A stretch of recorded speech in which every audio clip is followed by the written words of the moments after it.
There are some major changes ahead for Franklin County Schools as Director Dr. Amie Lonas readies reorganization of the central office to present to the Board of Education Monday. It could bring savings of up to $250,000, but chances are that no one will hear about it.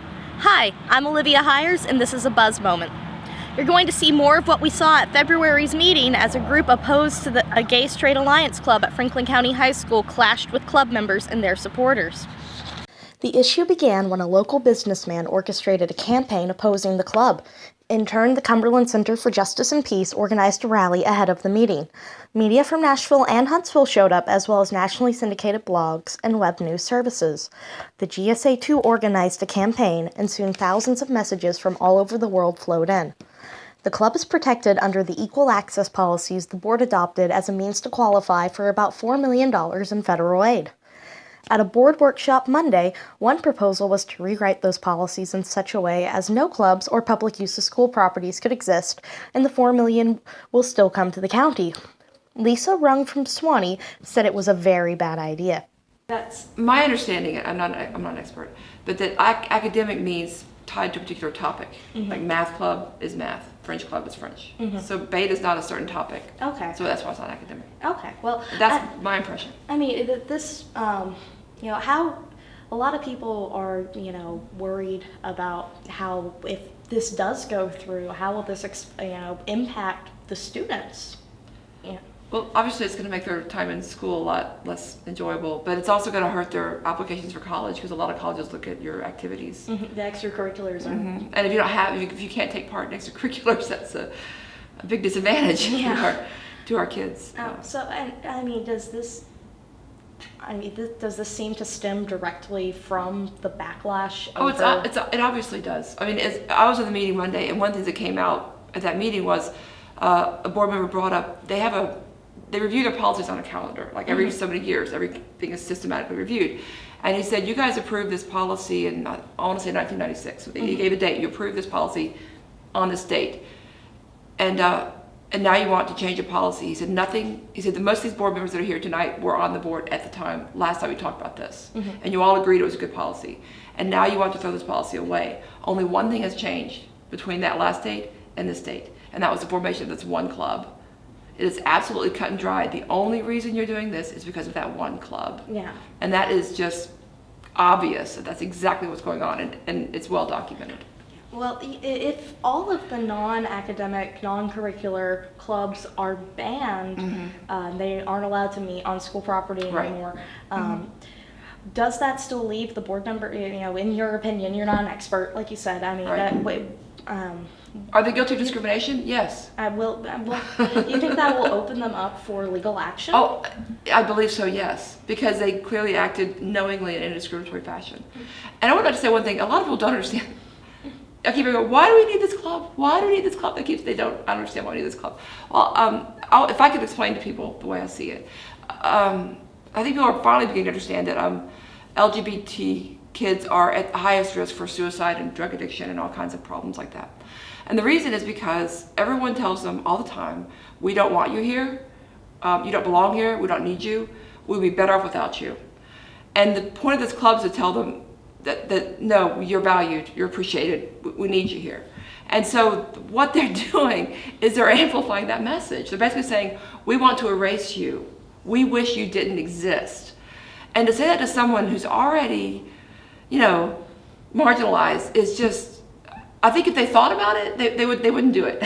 They just need to understand what you're saying and who you're saying it to. You don't want to do that. You don't want to be part of that. Well, a lot of the people who are against this club are saying because it is a club about sexuality, it doesn't belong in Here's school. What they don't understand. They in their minds, and I was at the meeting and I've heard people talk, they think that no one is gay until someone convinces them to be gay. They really think that, like gay people aren't born, they're made. That's how they see it. But it's just not true, and we know enough now, it's just not true. So they're trying to pretend that gay kids don't exist. They just, if we pretend they're not there, they won't be there, right?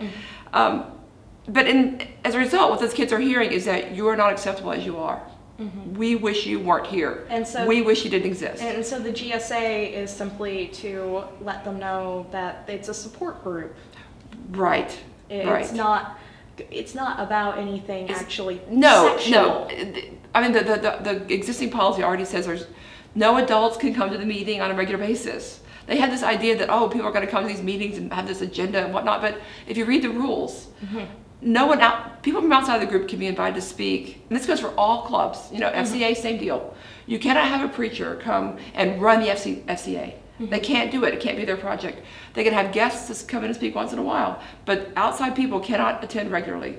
So even this whole fantasy of, oh, they're going to come and recruit and do all these things, the policy would not allow for that, because you can't have an outside group that comes in and runs the thing. All right, so Lisa, what do you think is going to be accomplished at the board meeting Monday? I hope they've had some time to think about it and they've got some more input from other people, and I hope they won't walk off a cliff. I mean, they're talking about walking off a cliff. I don't know if they realize that or not, but it really would be a very extreme thing that they're talking about doing. And I hope they get more information and sleep on it, and I hope they don't do it. Pete Trenchy from Suwanee, Tennessee, he has mentioned that the ACLU is closely monitoring the situation. Yes. I was in Philadelphia last week visiting a friend, and she dragged me out to a bar. And, I was doing a lot of things there, but I get dragged out to a bar. And my friend Suwanee says, she lives in Philadelphia, she's a grad student in Temple, right? She says, so what's new in Suwanee? I'm like, oh my gosh. Or what's new in Franklin County? Oh my gosh, have you heard about this? So we talk about this. And her friend, a total stranger, says, I saw that on MTV. Tell me all about it. I want a t-shirt. So in other words, people are paying attention.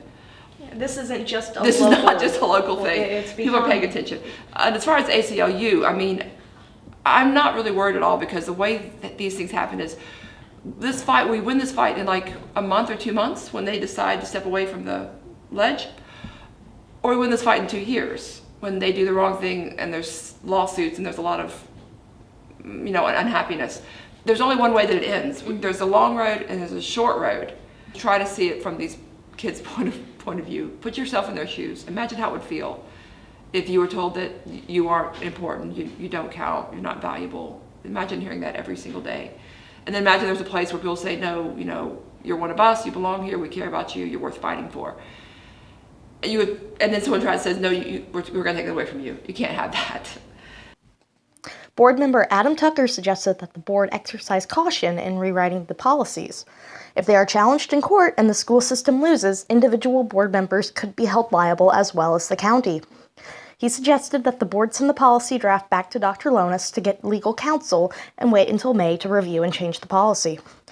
But member Chris Guest told board members he thought the club should be banned because of an alleged affiliation with a national rights group, and that it should be on the agenda for the Monday meeting. Guest is one of 4 board members whose term expires this year, in Districts 2, 4, 6, and 8. Guest is in the 4th District, Kevin Carolyn is in the 2nd District, Clay Joe Walker is in the 6th, and Sarah Leidy is in the 8th.